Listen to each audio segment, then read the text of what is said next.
आपके बीच उपस्थित होने का अवसर मिला, ये मेरे लिए अत्यंत प्रसन्नता की बात है। अभी प्रिंसिपल मैम के कमरे में मैं था तो आपके कॉलेज के इतिहास और वर्तमान के बारे में थोड़ी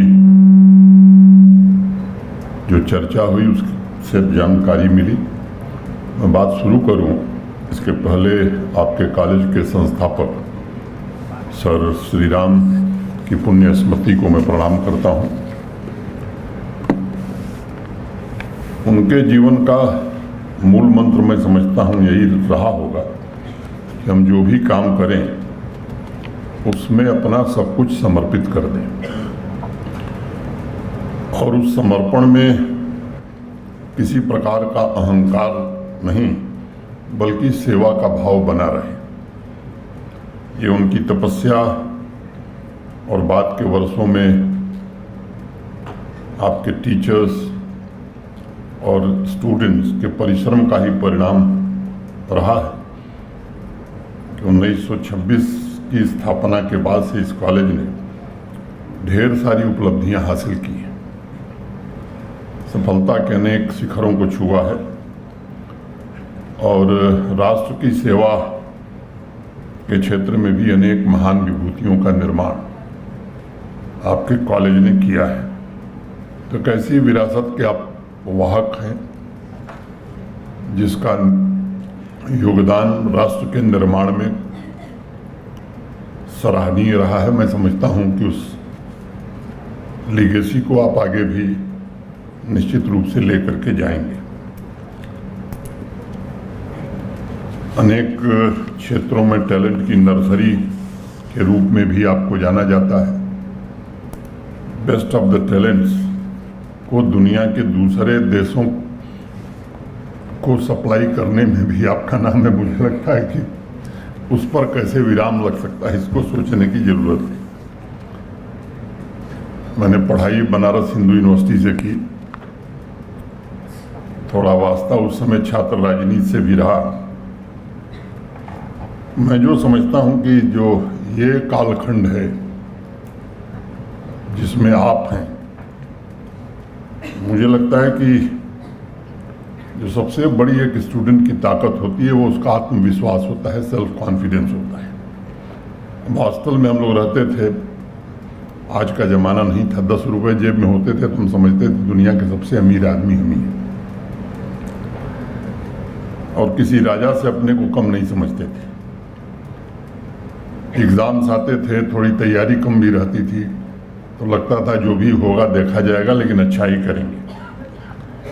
ये जो विश्वास है ये मैं समझता हूँ कि ये जिस एज में आप हैं उसमें नौजवान लबालब भरा होता है। और वॉल्ट व्हिटमैन एक बात कहते थे कि स्वयं में मैं उत्सव हूँ, मुझे किसी और उत्सव की ज़रूरत नहीं है। तो मुझे लगता है कि स्टूडेंट्स के बीच ये ताकत रहती है। आज जो सबसे बड़ी चुनौती मैं समझता हूँ, ये जो साहस है आपके अंदर, आत्मविश्वास है, इसको समाज को कैसे ट्रांसफ़र किया जाए। अगर ये मैकेनिज़्म हमने बनाया तो मुझे लगता है कि देश जहाँ पहुँचा है इससे और आगे और तेज गति से जा सकता है और ऐसा ही समाज सबसे विकासशील भी होता है, आनंद से मग्न भी होता है। वर्तमान समय में सबसे जो पहला काम मैं समझता हूँ कैंपस से कर्म क्षेत्र में साहस, आत्मविश्वास और आनंद की जो ऊर्जा है, इसके लीकेज को कैसे समाप्त करके 100% का यूटिलाइजेशन देश के निर्माण में हो। और दूसरा काम मुझे लगता है कि समाज में योग्यता पर जहाँ भी संदेह है, आपके कारण सामर्थ्य में स्वर भरे जा सकते हैं। मैं जहाँ हूँ, अभी एक नौजवान साथी ने यहाँ से बताया कि 7 अगस्त 2020 को अचानक मुझे जम्मू कश्मीर जाना पड़ा तो जो काम आप यहाँ कर रहे हैं उसी तरह का कुछ काम मैंने वहाँ करने की कोशिश की है। जो मुझे मेरे ऑफिस ने बात की थी यहाँ, तो ये कहा गया कि navigating development challenges in Jammu and Kashmir, मैं कोशिश करूँगा 4-5 क्षेत्रों पर विशेष रूप से ध्यान देते हुए अपने विचार, दायित्व और परिवर्तन के संबंध में कुछ बातें आपसे शेयर कर सकूं। अब जम्मू कश्मीर को प्राचीन काल से अगर आप देखेंगे तो भारत का सिरमौर रहा है, भारत का मुकुटमणि भी रहा है। इसका लिखित इतिहास है और वो लिखित इतिहास इस बात का प्रमाण है कि जम्मू कश्मीर ने स्पिरिचुअल वेल्थ और मटेरियल वेल्थ दोनों में वैभव के शिखर को छुआ था। शारदा देवी और शारदा क्षेत्र वहीं रहा है। मैं कहूँ कि विजडम का सबसे प्राचीन क्षेत्र रहा है। योगिनी लल्लेश्वरी ने वहाँ कश्मीरी में लिखा कि अंदरी आयस चंद्र रूय गारान, अंतर मन में चंद्रमा की खोज करते करते मैं बाहर आई। प्राचीन काल में जम्मू कश्मीर ने समाज को एक विजन दिया। आत्म खोज या अंतर यात्रा से पवित्र मैं समझता हूं कि कोई दूसरी यात्रा नहीं होती। दूसरी तरफ कल्हड़ एक महान कवि थे, इतिहासकार भी थे। जम्मू कश्मीर के बारे में उस जमाने में उन्होंने लिखा कि वहाँ बड़े बड़े हॉस्पिटल्स थे, बाजार थे, फार्मास्यूटिकल्स की मैन्युफैक्चरिंग कंपनीज थीं। आर्किटेक्चर के मामले में जम्मू कश्मीर अद्वितीय था। मटेरियल वेल्थ के प्रोडक्शन में भी वो अग्रणी था। और उन्होंने लिखा, विद्या वेशमानी तुंगानी कुमकुम सहिम पय द्राक्षेति यत्र सामान्यमस्ति त्रिदिव दुर्लभम। जो चीज़ें स्वर्ग में भी दुर्लभ थीं वह जम्मू कश्मीर में उपलब्ध थीं। यानी जम्मू कश्मीर ने एक दूसरा विजन दिया, सामाजिक आर्थिक विकास की यात्रा में भी अग्रणी होना चाहिए। अब ये तो इतिहास है।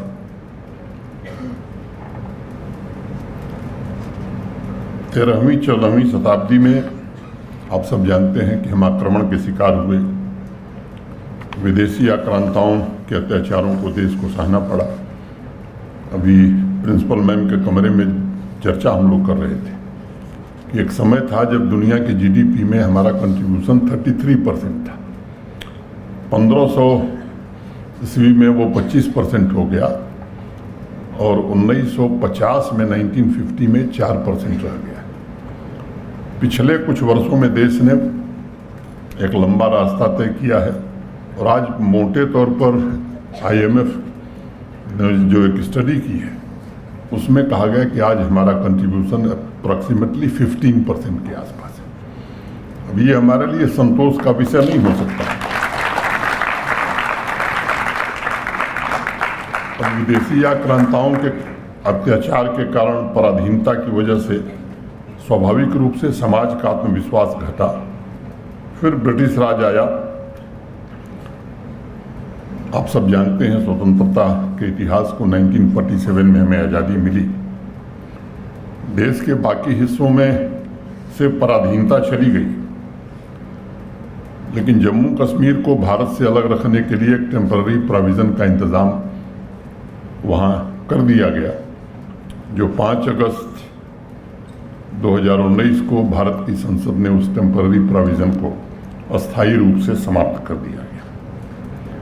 अब उस टेम्पररी प्रोविज़न के कारण मैं मानता हूं कि लोगों की आकांक्षा, आत्मविश्वास और जम्मू कश्मीर के विकास की गति को किसी जंजीर से जकड़ दिया गया था। मैं एडवर्ड मूर का नाम आपने सुना होगा। उनकी एक किताब है प्रिंसिपिया एथिका, और मुझे लगता है कि नीति शास्त्र पर ये काफ़ी अच्छी किताब है। और मूर ने उसमें बेसिक सवाल जो उठाया है, अच्छाई की परिभाषा, उसकी डेफिनेशन क्या है। और समाज के लिए अच्छे कर्तव्य क्या हैं। तो जॉर्ज एडवर्ड मूर का मानना था कि समाज के लिए सबसे बड़ी अच्छाई यह है कि वह रूल ऑफ लॉ से गवर्न हो तथा न्याय पर आधारित हो। इसे सबसे अच्छी बात मानी गई। उन्होंने ये भी लिखा कि जब हम किसी चीज़ को अच्छा कहते हैं तो वह सिर्फ अपने लिए अच्छा न हो बल्कि दूसरों के लिए, सबके लिए अच्छा हो। मूर की उन चर्चाओं में से एक बात निकल कर आती है, अच्छे भाव से किए हुए ऐसे काम या कर्तव्य आवश्यक हैं जो पूरे समाज के लिए शुभ साबित हो। अगर इस विजन के हिसाब से, जॉर्ज एडवर्ड मूर के विजन के हिसाब से आप देखेंगे तो जम्मू कश्मीर एक एक्सेप्शन रहा है। आज़ादी के बाद जम्मू कश्मीर के इतिहास से आप में सैनिक लोग परिचित हैं। एक भेदभाव की वहाँ व्यवस्था थी। कुछ लोगों के लिए, कुछ खास लोगों के लिए वो व्यवस्था बनाई गई थी और उसमें से अनेक लोग जम्मू कश्मीर को एक प्राइवेट लिमिटेड कंपनी मानते थे। दो तीन छोटी छोटी बातें मैं आपसे जिक्र करता हूँ। भारतीय सेना का कोई जवान कश्मीर में तैनात हो सकता था, कश्मीर के लोगों की रक्षा करने के लिए अपने प्राणों का उत्सर्ग कर सकता था, लेकिन जम्मू कश्मीर में झोपड़ी नहीं बना सकता था।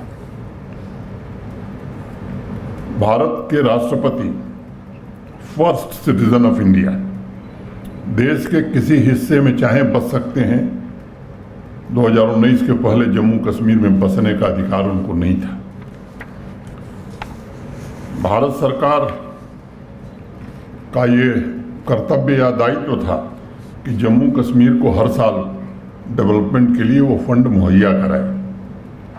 देश के बाकी राज्यों को जो पैसा जाता है, देश की पार्लियामेंट को, देश की संसद को अधिकार है कि उसका हिसाब मांगे,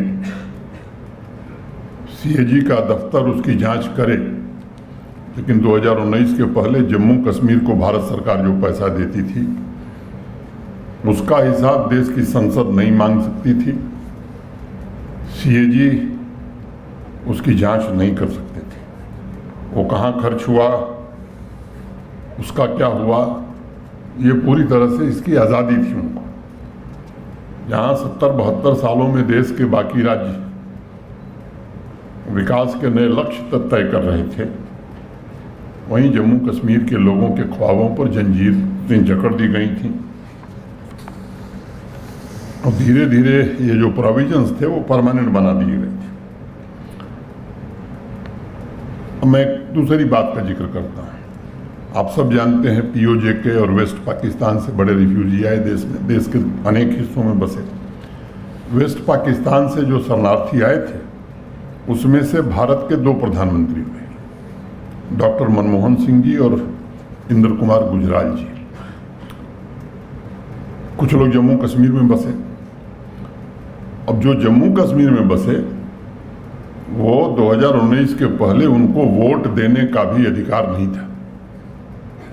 2019 के बाद वो सारे अधिकार उनको मिल गए। प्रोफेशनल एजुकेशन में एडमिशन लेने का उनको हक नहीं था, सरकारी नौकरी में उनको हक नहीं था। अब अगर मनमोहन सिंह जी या इंद्र कुमार गुजराल साहब पंजाब की बजाय जम्मू कश्मीर में बसे होते तो शायद वो कभी देश के प्रधानमंत्री नहीं हो सकते थे। आप सब जिस कॉलेज में पढ़ते हैं, सिविल सर्विसेज में ढेर सारी संख्या आपकी रही है।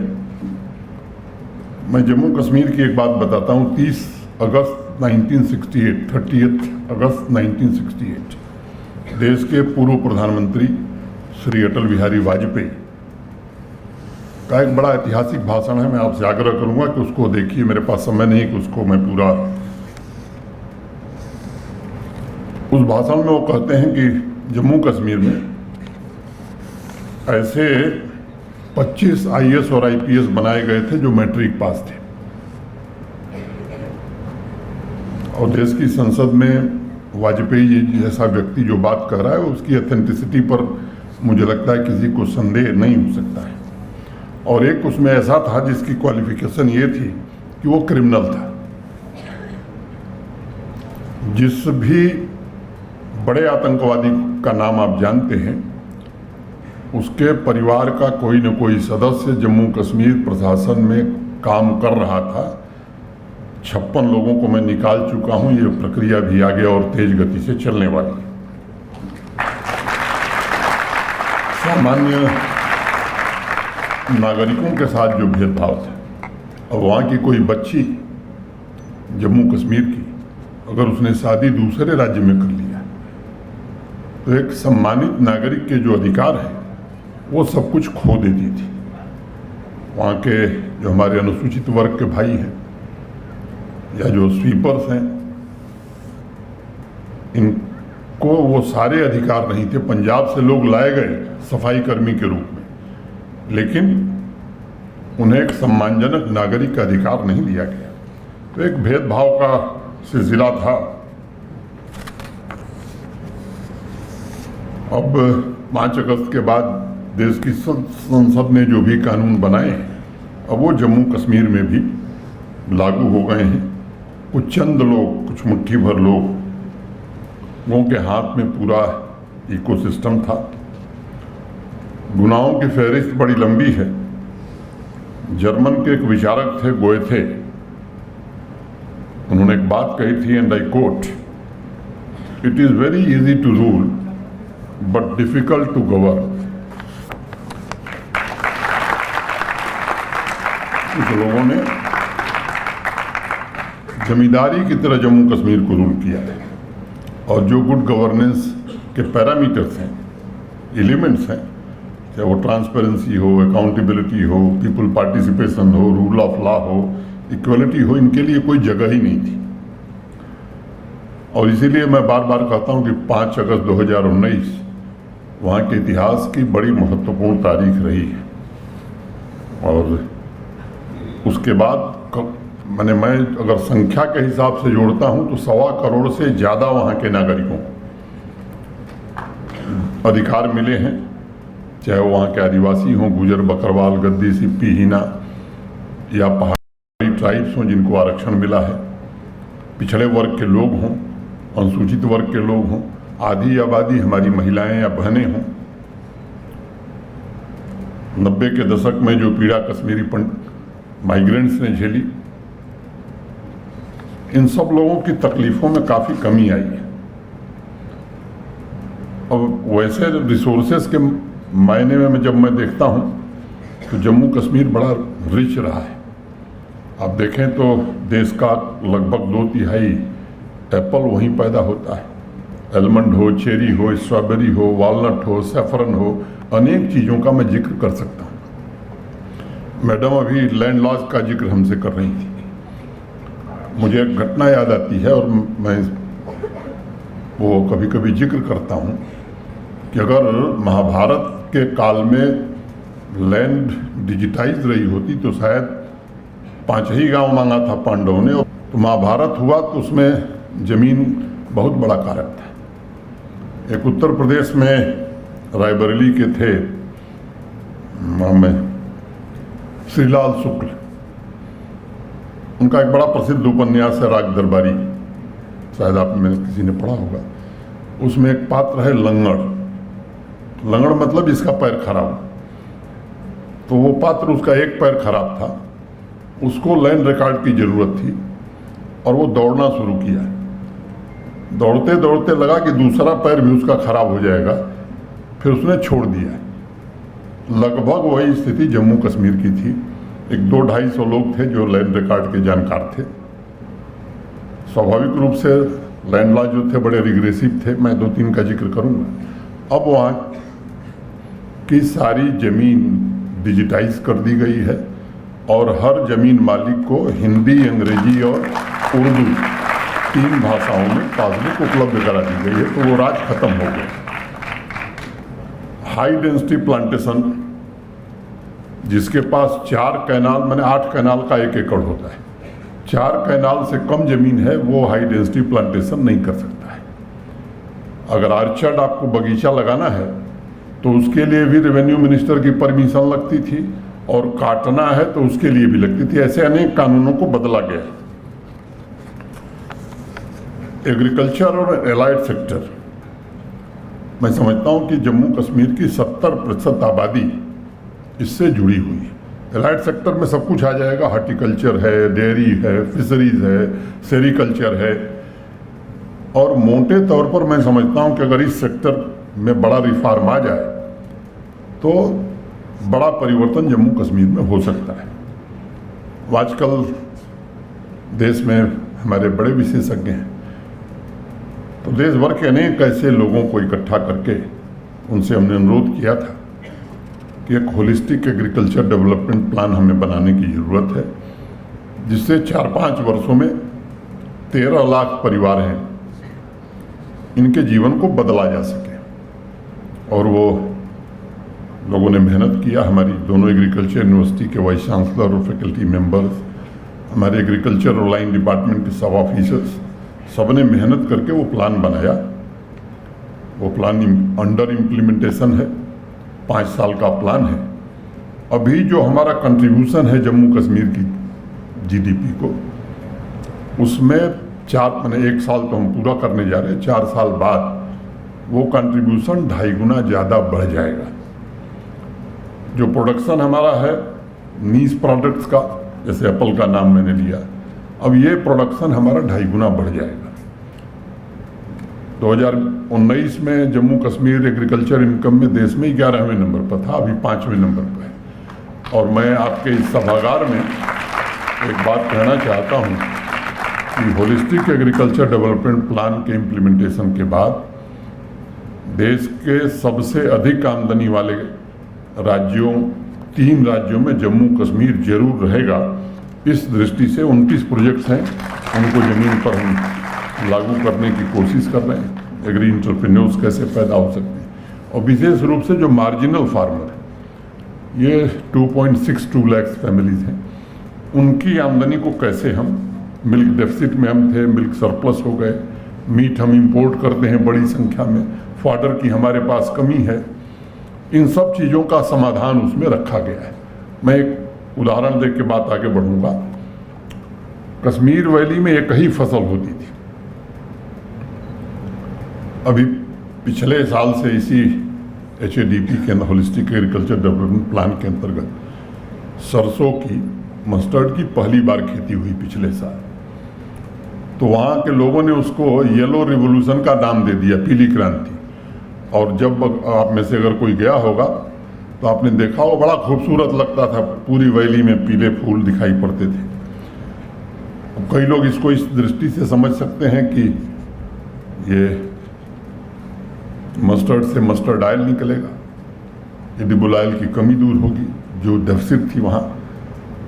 सामान्य रूप से आदमी यही सोच सकता है, और मुझे लगता है सही भी है। अब मैं उसको दूसरी दृष्टि से देखता हूँ। एक तो एडिबल ऑयल की कमी जो है उसमें हमें सहायता मिलेगी। दूसरा, मैंने भी आपसे जिक्र किया कि हम ज़रूरत का 40% फॉडर जम्मू कश्मीर में पैदा करते हैं, तो फॉडर की कमी भी हमें दूर करनी है। मस्टर्ड से मोटा मोटी समझिए कि 37% ऑयल निकलता है, और बाकी 63% ऑयल केक, जिसे हमारे यहाँ खली कहा जाता है। अब उससे फॉडर की कमी भी हम दूर करेंगे। और जो तीसरा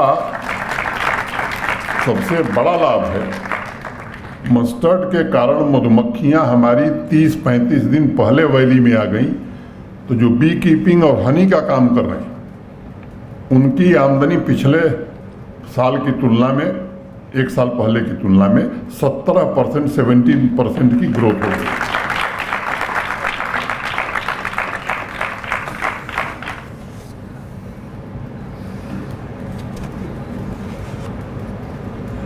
जॉर्ज एडवर्ड मूर का मैं जिक्र कर रहा था। उसी किताब में एक सवाल उन्होंने पूछा कि क्या कोई ऐसा कर्तव्य है जो सबके लिए अच्छा परिणाम लाए। मैं मानता हूं कि भारत के प्रधानमंत्री जी ने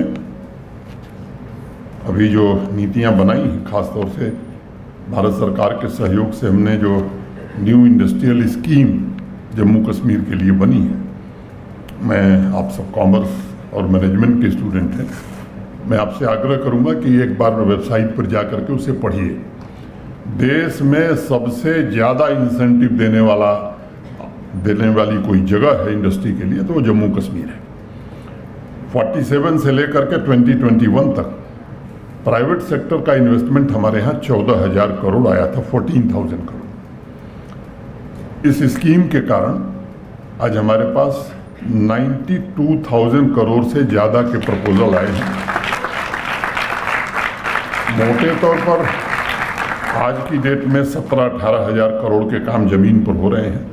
हमारे पास लैंड की कमी है। अभी जो प्रस्ताव है, मेरा अपना अनुमान है कि 65% लोगों को हम ज़मीन दे पाएंगे। 43 नए इंडस्ट्रियल इस्टेट हम बना रहे हैं और ईमार यूएई का ग्रुप है, आप जानते हैं, नाम सुना होगा। ईमार वहाँ 10 लाख स्क्वायर फुट का मॉल भी बना रहा है। श्रीनगर और जम्मू में आईटी टावर्स भी बना रहा है। रोजगार का भी सृजन होगा इससे, वहाँ की इकॉनमी भी निश्चित रूप से बढ़ेगी। अब प्रोफेशनली तो मैं नहीं मानता कि मैं इंजीनियर हूँ, पढ़ाई मैंने जरूर इंजीनियरिंग की थी। तो एक अमेरिकन इंजीनियर थे ड्यूक यूनिवर्सिटी के, प्रोफेसर हेनरी, उनका एक स्टेटमेंट है, and I quote, as engineers we are going to be in a position to change the world and not just study it. अभी यहाँ मुझे बताया गया कि 2020 में मैं गया था अगस्त में। 2020 7 अगस्त पेंडेमिक से पूरा देश परेशान था।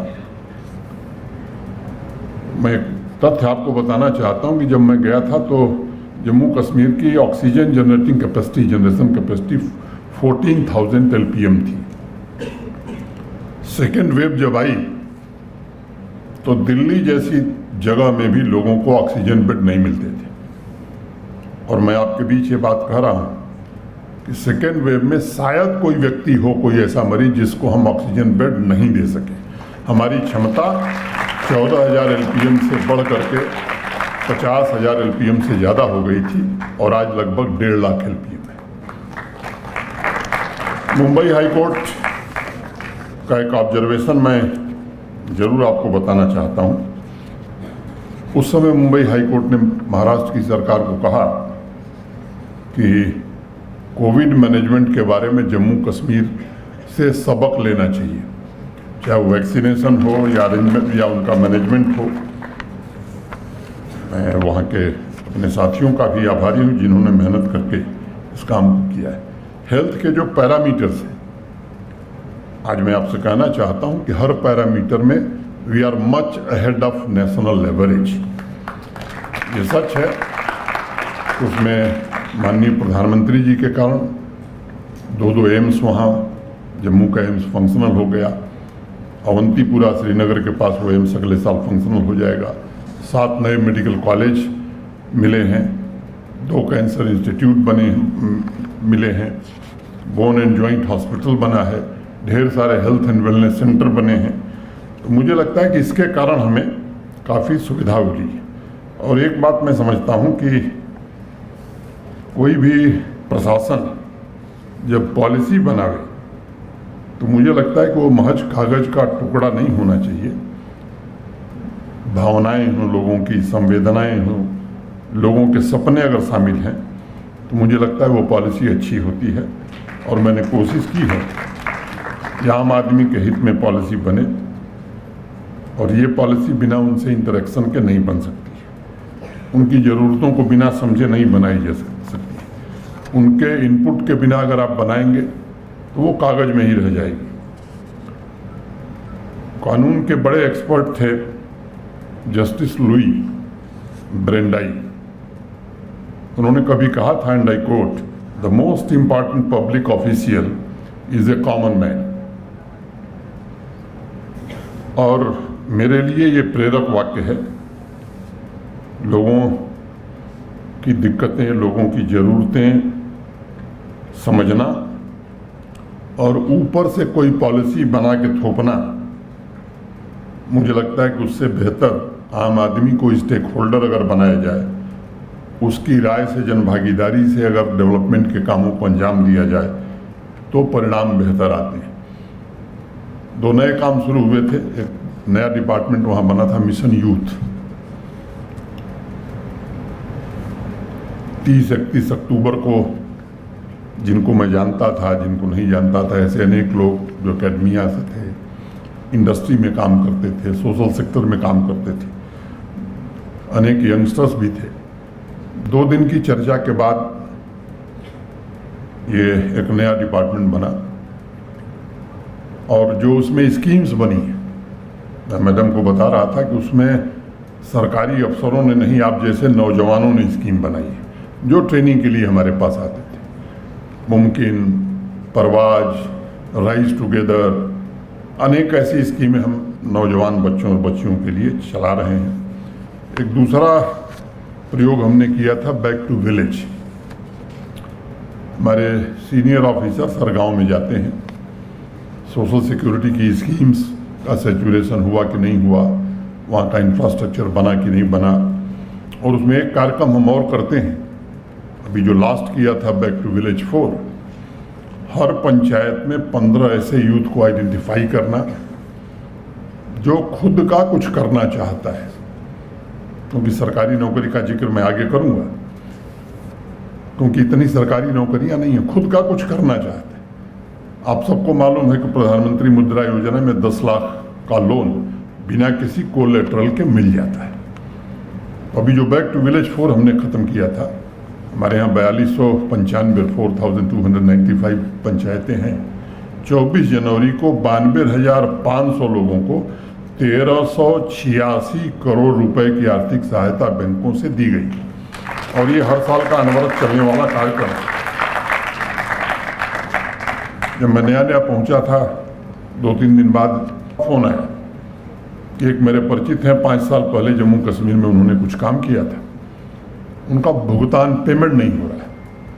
मैं भी नया था, 4 दिन हुआ था, चीफ सेक्रेटरी को मैंने फ़ोन किया और उनको भेज दिया।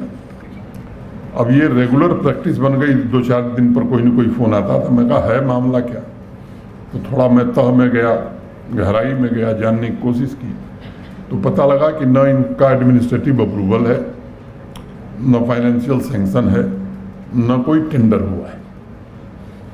तो ट्रांसपेरेंट प्रोसेस क्या हो सकते हैं, यहाँ हमारे भारत सरकार की फाइनेंस मिनिस्ट्री ने इसकी गाइडलाइन जारी की हुई है,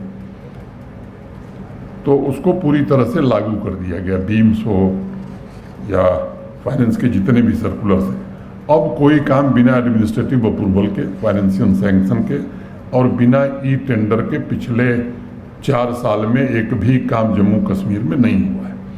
जब ये इम्प्लीमेंट किया गया तो एक अफवाह फैलाई गई, साहब ये तो काम होना होगा ही नहीं। उससे रफ्तार कितनी बढ़ी है।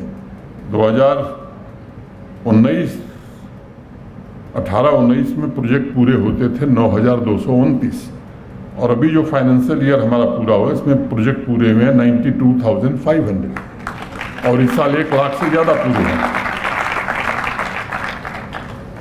आप सब जानते हैं digital connectivity, e governance, online services देश में हर जगह।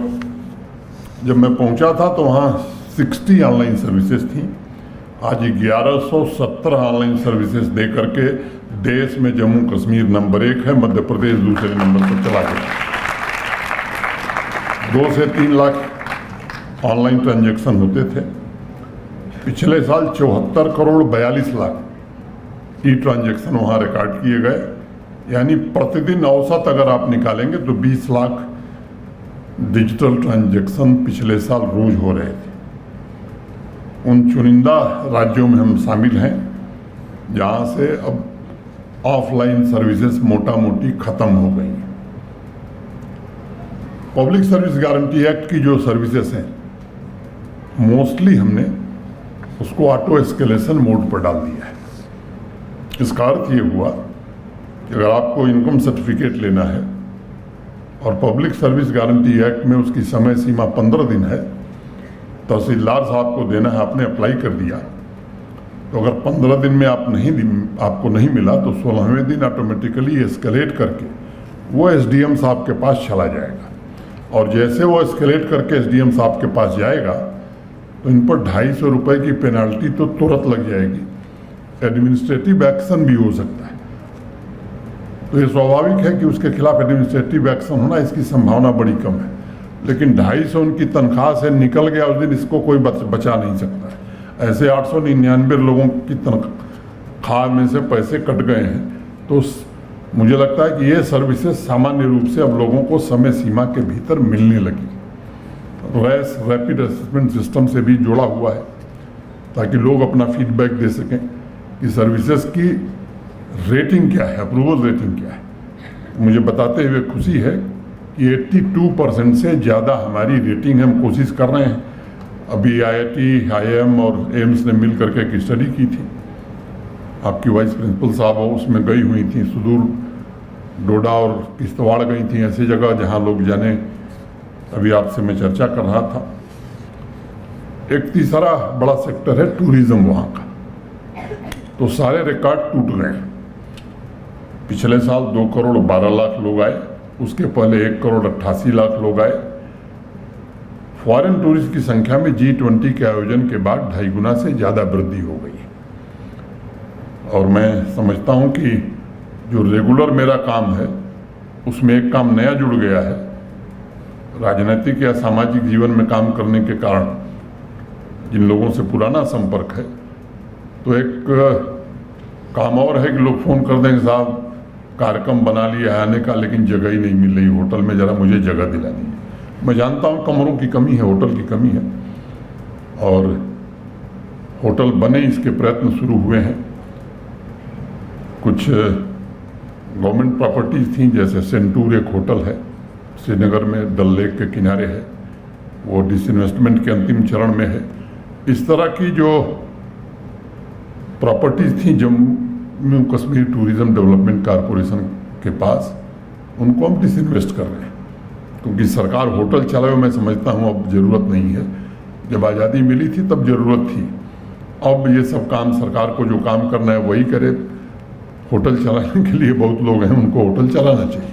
ऐसे ही गोल्फ कोर्स वहाँ 5 हैं, वो भी। तो इस तरह की चीज़ों से हम मुक्ति ले रहे हैं। 22 करोड़ हम रेवेन्यू देते हैं बजट से, 22 करोड़ उनको, और रेवेन्यू आता है 3 करोड़। तो इस तरह की चीज़ों से बाहर निकल जाएं, ये हम कोशिश कर रहे हैं। एक और घटना का जिक्र करूँगा। एक वहाँ बैंक है, जम्मू कश्मीर बैंक, बड़ी चर्चा थी उसकी देश में। उसमें जम्मू कश्मीर गवर्नमेंट की इक्विटी 60% के आसपास। तो जब मैं गया था तो 1234 करोड़ के घाटे में था वो, और NPA 11.6 था। आज वो 1500 करोड़ से ज़्यादा के प्रॉफिट में है, और NPA 4.8। शेयर वैल्यू उसकी 25-26 रुपये थी। पिछले 4-5 दिन में मैंने चेक नहीं किया है, 10 दिन पहले 143 रुपीज़ थी। तो वो एक 4 सालों में कैसे बदल होती है, ये मैं समझता हूँ कि जम्मू कश्मीर एक जीता जागता उदाहरण है। पहले वो कुछ चंद लोगों का बैंक था, अब जम्मू कश्मीर के 1 करोड़ 40 लाख लोगों का बैंक बन गया। मैंने बताया आपको कि एक दिन में 92,500 लोगों को बैंक ने फाइनेंस किया, चाहे हमारे किसान हों, यूथ हों, या हमारी महिलाएं हैं सेल्फ हेल्प ग्रुप की, जो जम्मू कश्मीर के विकास में अपना योगदान दे रही हैं। 8 लाख से ज़्यादा हमारी बहनें अच्छा काम कर रही हैं, और जम्मू कश्मीर की इकॉनमी को बढ़ाने में वहाँ टैलेंट की कमी नहीं, बहुत ही बेहतर योगदान दे रहे हैं। ऐसे ही हमारे 8 लाख युवा हैं जो सेल्फ एम्प्लॉयमेंट की स्कीम से जोड़े गए हैं। 36,000 से ज़्यादा सरकारी नौकरियाँ दी गई। मैं आपको बड़ी जिम्मेदारी से कह रहा हूँ कि योग्यता के अलावा कोई दूसरा आधार नहीं रहा है। जो 36,000 लोग सरकारी नौकरी पाए हैं, वो अपनी प्रतिभा से, अपनी योग्यता से पाए हैं, और पूरी पारदर्शी व्यवस्था के तहत पाए। अब एक दिन एक बच्ची मेरे पास आई थी मिठाई लेकर के, गेट पर खड़ी थी, सिक्योरिटी वाले आने नहीं दे रहे। बताया कि कोई लड़की आई हुई है। मैंने कहा बुला लो उसको। तो उसने कहा मुझे साहब मैं KS अफसर हो गई, मैंने स्टेट एडमिनिस्ट्रेटिव सर्विसेज में मेरा सिलेक्शन हो गया है, मैं मिठाई लेकर के आई। उन्होंने कहा क्या हुआ? दादा मेरे पिताजी सब्जी का ठेला लगाते थे, तो हम तो सोचते ही नहीं थे कि जम्मू कश्मीर में हमको चांस मिलेगा।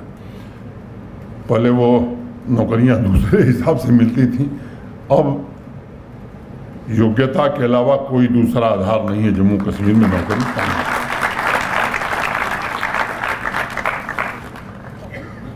साइबर स्पेस में एक टेक्निकल टर्म का बड़ा इस्तेमाल होता है, ट्रोजन हॉर्स। आप में से अनेक लोगों ने सुना होगा। वो सिस्टम के भीतर ही लोग हैं जो सबवर्ट करते हैं, तो वहाँ भी बड़े लोग हैं इस तरह के, चिन्हित किया है। कई लोगों को मैंने कहा कि कल आते आते भी एक को निकाल के आया हूँ, कल ही रात को शाम को टर्मिनेट किया था, तो ये काम चल रहा है। हैंडीक्राफ्ट, हैंडलूम, ये वहाँ हुनर बहुत है, चाहे वो पश्मीना हो, कारपेट, भदोही का कारपेट मशीन मेड है, वहाँ का कारपेट हैंड वूवन होता है। वैसे ही सैफरन, अब कश्मीर का केसर कह करके दुनिया के दूसरे देश के केसर भी बेचे जाते हैं, जीआई टैगिंग के बाद वो ख़त्म हो गया। वैसे इसकी भी जीआई टैगिंग भी हो गई, क्यूआर कोड भी उसमें लगा दिया गया ताकि वो पता चल सके किस वीवर ने बुना है, और उसकी कीमत बढ़ गई। तो अब हमारा जो एक्सपोर्ट है अपवर्ड ट्रेंड शुरू हो गया है, और मैं समझता हूँ कि 9 प्रोडक्ट को हमने जीआई टैगिंग मिली है, 11 अगले महीने तक मिल जाएगी। स्पोर्ट्स पर भी विशेष ध्यान दिया है। ऐसी कोई पंचायत नहीं है जहां हमारे पास स्पोर्ट्स फील्ड नहीं है, वही होगी जहां जमीन नहीं है। PMDP, prime minister development plan में प्रधानमंत्री जी ने काफ़ी आर्थिक सहायता दी थी। तो अब जिले स्तर पर तो हमारे पास स्टेडियम इंडोर और आउटडोर है ही हैं, उसके नीचे तक भी हमारे पास आउटडोर और इंडोर स्टेडियम हो गए हैं। 60 लाख से ज़्यादा लोगों ने खेल में हिस्सा लिया है। मोटे तौर पर अगर मैं कहूँ तो लगभग 47% आबादी खेल में हिस्सा ले रही है, और अनेक नाम मैं ले सकता हूँ, ज़रूरत नहीं है। अभी शीतल देवी गोल्ड मेडल लेकर के ओलंपिक से, पैरा ओलंपिक से लौटी है, वहीं की रहने वाली है। जम्मू कश्मीर की चर्चा कभी बॉलीवुड के लिए बहुत थी, ढेर सारी पुरानी फिल्में हम लोगों के ज़माने की, अब आपके ज़माने की भी फिल्मों की शूटिंग वहाँ तेज गति से होने लगी है। 300 से ज़्यादा फिल्में और वेब सीरीज पिछले 2 सालों में उनकी शूटिंग हुई है। कश्मीर यूनिवर्सिटी के कुछ बच्चों से इम्पैक्ट स्टडी हमने कराई थी। मोटे तौर पर हाईवे और टनल्स के 1.5 लाख करोड़ के काम आज वहाँ चल रहे हैं। प्रधानमंत्री ग्राम सड़क योजना हो, नाबार्ड के अंदर योजना हो, तो रूरल कनेक्टिविटी का लाभ क्या होता है। ये 244 वैली के जो विलेजेस हैं उनकी स्टडी कराई थी। तो इस स्टडी में कश्मीर यूनिवर्सिटी के बच्चों ने जो रिपोर्ट दी कि इन रोड्स ने मार्केट एसेसिबिलिटी सुनिश्चित की है, जिससे वहाँ के लोगों की आमदनी में इजाफा हुआ है, एसेसिबिलिटी में सुधार हुआ है, और इसके कारण इसको स्कूल इनरोलमेंट में ग्रोथ हुई है और महिलाओं को इजी मोबिलिटी से एम्पावरमेंट मिला है। अब योजनाएं अगर ठीक ढंग से लागू हों तो मुझे लगता है बहुत चीज़ें बदल जाती हैं। अब जम्मू कश्मीर का नाम आता है तो आतंकवाद की ज़्यादा चर्चा होती है। मोटे तौर पर आतंकवादी घटनाओं में 80% की गिरावट आई है, और नीति और बड़ी स्पष्ट है। पहले शांति खरीदी जाती थी, अब जो दिल्ली में सरकार है या जो जम्मू कश्मीर में प्रशासन है, वो शांति खरीदने में नहीं, अस्थायी रूप से शांति स्थापित करने में विश्वास करता है, और इसलिए चीज़ों में बदल हुई। जितनी तंजीमों का नाम आप जानते हैं, उनके सभी टॉप कमांडर्स वहां पहुंचा दिए गए हैं जहां उन्हें पहुंचना चाहिए था। लेकिन कोशिश हो रही है अभी भी, छिटपुट घटनाएं करके देश का ध्यान आकर्षित करने की कोशिश होती है, ताकि अब हमारी प्रेजेंस है ये बताया जा सके। केवल उनके खिलाफ कार्रवाई नहीं जिन्होंने बंदूक से गोली चलाई है, बल्कि ये पूरे इकोसिस्टम को कैसे समाप्त किया जाए। अनेक लोगों की संपत्तियां जब्त की गई हैं। नार्को टेरर एक बड़ा खतरा है, उस पर भी प्रभावी कार्रवाई हो रही है। और मैं आपसे निवेदन करना चाहता हूँ, आपसे कह सकता हूँ कि वो दिन जल्दी देश देख सकेगा जब आतंकवाद का नामो निशान जम्मू कश्मीर में नहीं होगा।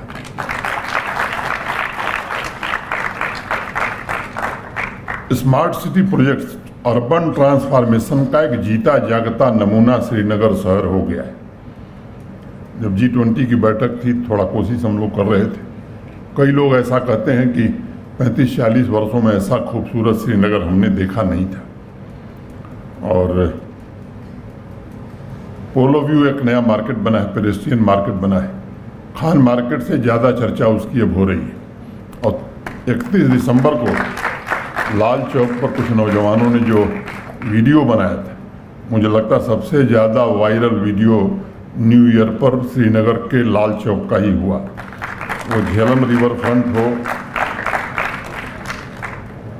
या बुलवर्ड का पेडेस्ट्रियन स्पेस हो, 100 किलोमीटर श्रीनगर में पेडेस्ट्रियन स्पेस, साइकिल चलाने की जगह ऐसी डेवलप की गई है, अर्बन क्वालिटी ऑफ लाइफ लोगों को मिले।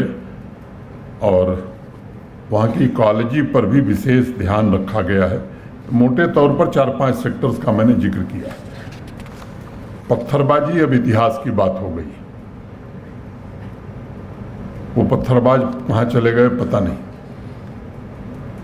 पड़ोसी देश जो हड़ताल का कैलेंडर, बंद का कैलेंडर जारी करता था, वो समाप्त हो गया। अब जम्मू कश्मीर प्रशासन एकेडमिक कैलेंडर जारी करता है और उस हिसाब से कॉलेज, यूनिवर्सिटी और स्कूल चलते हैं। बिजनेस, इंडस्ट्री, ट्रेड, ये सब अपने हिसाब से चलते हैं। एक दिन एक बच्चों का डेलीगेशन आया था, तो एक बच्ची मेरे पास आई थी, उसी डेलीगेशन में थी। मैंने पूछा बताओ कोई काम है? कहा नहीं साहब, मैं थैंक यू कहने आई हूँ। कि हुआ क्या? कहा साहब मैंने ग्रेजुएशन 3 साल में कर लिया। मेरा भाई 7 साल में पढ़ा था, क्योंकि आधे दिन तो हड़ताल ही रहती थी। उससे जम्मू कश्मीर अब बाहर निकल गया।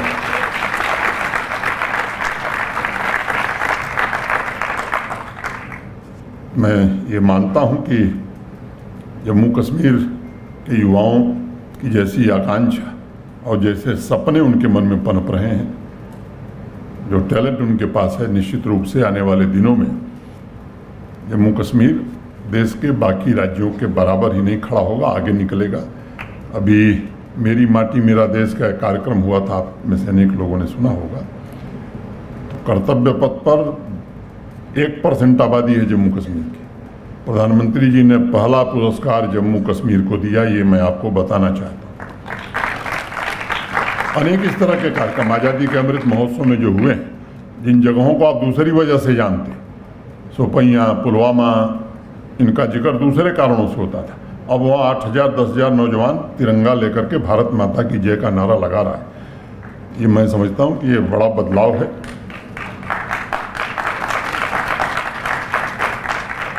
मेरे साथियों ने भी और वहाँ के नागरिकों ने भी, और ख़ास तौर से वहाँ के नौजवानों ने भी पिछले 4.5 वर्षों में मेरे साथ, मैं कहूँ कि एक अग्नि परीक्षा दी है। अब अग्नि में अगर आपने ध्यान दिया होगा तो अग्नि में जो व्यर्थ है वो जल जाता है, जो स्वर्ण है वो निखर जाता है। मैं समझता हूँ कि अब एक नई शुरुआत है। विकास और जनमानस को ये नई शुरुआत प्रभावित कर रही है। एक भव्य, समृद्ध, शांतिप्रिय जम्मू कश्मीर बने, ये देश चाहता है। और मैं ईश्वर से प्रार्थना करता हूँ कि वो लक्ष्य हम प्राप्त कर सकें। आपने मुझे सुना, समय दिया, मैं आप सबका हृदय से आभारी हूँ। बहुत बहुत धन्यवाद। जय हिंद।